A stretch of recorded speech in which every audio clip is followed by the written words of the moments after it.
WHOನ ಇತ್ತೀಚಿನ ಅಧ್ಯಯನದಿಂದ shocking news ಬಿಡುಗಡೆ.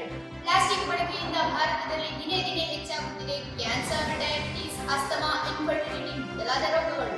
ಇದರಿಂದ ಭಾರತ ಸರ್ಕಾರ ಪ್ಲಾಸ್ಟಿಕ್ ಬಳಕೆಯನ್ನು 2030 ಒಳಗೆ ಸಂಪೂರ್ಣವಾಗಿ ನಿಷೇಧಿಸುವ ಗುರಿಯನ್ನು ಹೊಂದಿದೆ. ಇದು ಗ್ರಾಹಕರಿಗೆ ಕಂಟಕ, ಉತ್ಪಾದಕರಿಗೆ ಹೊಡೆತ.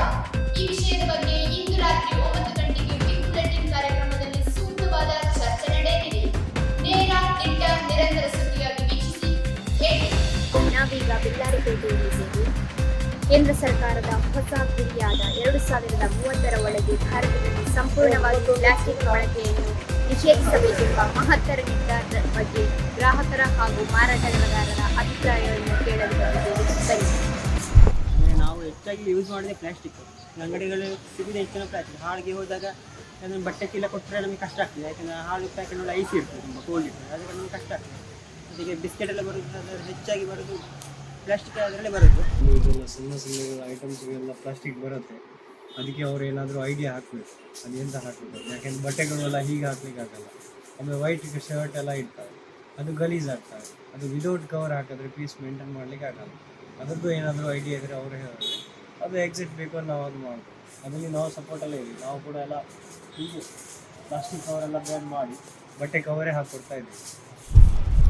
ಪ್ಲಾಸ್ಟಿಕ್ ಬ್ಯಾನ್ ಮಾಡೋದು ಒಳ್ಳೆಯ ವಿಷಯ. ಬಟ್ ಪ್ಲಾಸ್ಟಿಕ್ ಬ್ಯಾನ್ ಮಾಡಿದರೆ ಖಂಡಿತವಾಗಿ ಒಂದು ಹಂತದಲ್ಲಿ ಎಲ್ಲರಿಗೊಮ್ಮೆ ಸಮಸ್ಯೆ ಆಗ್ತದೆ. ಪ್ಲಾಸ್ಟಿಕ್ ಕೆಲವೆಲ್ಲ ಐಟಮ್ಗಳನ್ನು ಪ್ಲಾಸ್ಟಿಕಲ್ಲಿ ಹಾಕುವಂಥದ್ದು. ಬಟ್ ಸಡನ್ನಾಗಿ ನಾವು ಪ್ಲಾಸ್ಟಿಕ್ ಬ್ಯಾನ್ ಮಾಡಿದರೆ ಅದಕ್ಕೆ ಏನಾದರೂ ಪರ್ಯಾಯ ವ್ಯವಸ್ಥೆಯನ್ನು ಮಾಡಿಕೊಂಡು ಪ್ಲಾಸ್ಟಿಕ್ಕನ್ನು ಬ್ಯಾನ್ ಮಾಡುವಂಥ ಒಂದು ಕೆಲಸ ಮಾಡಬೇಕು. ಪ್ಲಾಸ್ಟಿಕ್ ಬ್ಯಾನ್ ಖಂಡಿತವಾಗಿ ಅತ್ಯಗತ್ಯ.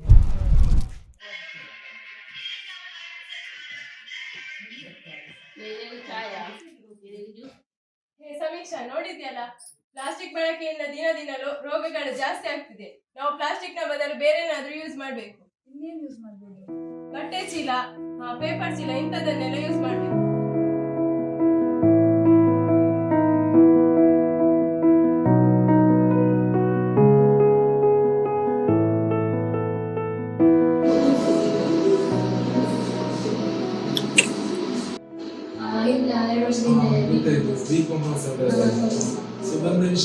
ನನಗೆ ಬಿಸ್ನೆಸ್ ಎಲ್ಲ ಸ್ಟಾರ್ಟ್ ಮಾಡಬೇಕು ಅಂತ ಅದು ಪ್ಲಾನ್ಸ್ ಎಲ್ಲ ಕ್ಯಾಪಿಟಲ್ ಕೂಡ ಇಲ್ಲ. ನಿಮ್ಮಿಂದ ಏನಾದರೂ ಸಜೆಷನ್ಸ್ ಇರ್ಬೋದಾ ಅಂತ.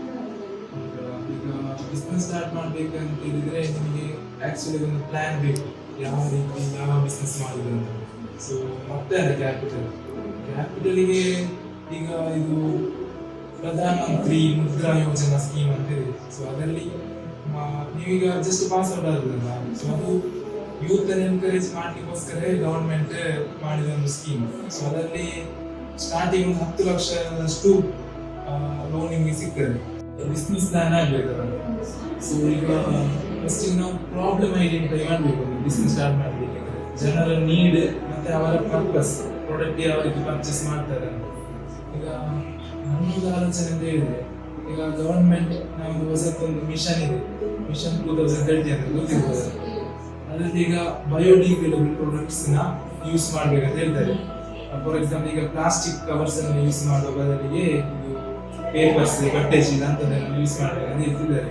ಸೊ ಅಂಥದ್ದನ್ನೆಲ್ಲ ಈಗ ಪ್ರೊಡ್ಯೂಸ್ ಮಾಡುವವರು ಅದೇ ರೀತಿ ಅದನ್ನು ಯೂಸ್ ಮಾಡುವವರು ತುಂಬ ಕಡಿಮೆ. ಇನ್ನು ಹೇಗೂ ಕೂಡ ಪ್ಲಾಸ್ಟಿಕ್ ಬ್ಯಾನ್ ಅಂತ ಗವರ್ಮೆಂಟ್ ಹೇಳ್ತಿದ್ದಾರೆ. ಸೊ ನಿಮಗೆ ಅದೇ ರೀತಿ ಒಂದು ಬಟ್ಟೆ ಚೀಲ ಮಾಡುವ ಒಂದು ಪ್ರೊಡಕ್ಷನ್ ಯೂನಿಟ್ ಎಲ್ಲ ಮಾಡ್ಬೋದು. ನಾನು ಇವತ್ತೇ ಹೋಗಿ ಪ್ರಧಾನಮಂತ್ರಿ ಮುದ್ರಾ ಯೋಜನಾ ಲೋನ್ ಅಪ್ಲೈ ಮಾಡ್ತೀನಿ ಸರ್. ಓಕೆ, ಇವತ್ತು ನಾನು ಬಿಸ್ನೆಸ್ ಎಕ್ಸ್ಪ್ಲೋರ್ ಮಾಡಬೇಕು ಅಂತಿದ್ದೆ. ಈಗ ತಮಿಳುನಾಡು, ಆಂಧ್ರ ಪ್ರದೇಶ ಇದೆಲ್ಲ ಹೊಸ ಸ್ಟಾರ್ಟ್ ಮಾಡಬೇಕಿದ್ದೇನೆ. ಓಕೆ, ನಾನು ಮತ್ತೆ ಕಾಲ್ ಮಾಡ್ತೀನಿ. ಒಂದು ವಿಷಯ ಮ್ಯಾಮ್, ನಮಗೆ 50,000 ಯೂನಿಟ್ನಷ್ಟು ಬಯೋಡಿಗ್ರೇಡಬಲ್ ಬ್ಯಾಗ್ಸ್ ಬೇಕಿತ್ತು. ಮ್ಯಾಮ್, ಯಾವ ಡೆಲಿವರಿ ಮಾಡ್ತೀರಾ? ಎಲ್ಲಿಗೆ? ಮಹಾರಾಷ್ಟ್ರಕ್ಕೆ. ನೆಕ್ಸ್ಟ್ ಮಂತ್ ಆಗಿಲ್ಲ, ಅದರ ಕಂಪನಿ ಸ್ಟಾಕ್ ಎಕ್ಸ್ಚೇಂಜ್ಗೆ ಲಿಸ್ಟ್ ಆಗಿಬಿಟ್ಟಿದೆ. ಸೊ ನಿಮಗೆ ಫೆಬ್ರವರಿ ಕೊಟ್ಟರೆ ಸಾಕು. ಹೌದು. ದಟ್ ಈ ಆರ್ಡರ್ ಪ್ಲೇಸ್ ಮಾಡಿ. Several days later. ಜ್ಯೂಸ್ ಮತ್ತೆ ಕಾಲ್ ಕೇಸ್ ಯಾವುದು? ಎಷ್ಟು ಕಾಲ್ ಕೇಸ್ ಸಾಕಾ?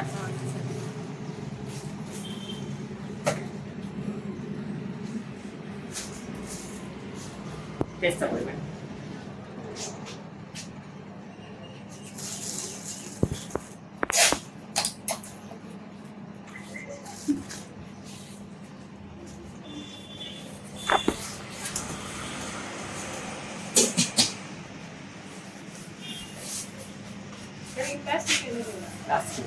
ಬೇರೆ ಪೇಪರ್.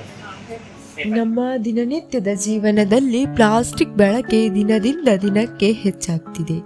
ಇದರಿಂದಾಗಿ ಪರಿಸರದಲ್ಲಿ ಮಾಲಿನ್ಯವು ಉಂಟಾಗುತ್ತಿವೆ. ಜೊತೆಗೆ ನಮ್ಮ ಆರೋಗ್ಯದ ಮೇಲೆಯೂ ಸಾಕಷ್ಟು ದುಷ್ಪರಿಣಾಮವನ್ನು ಬೀರ್ತಿದೆ.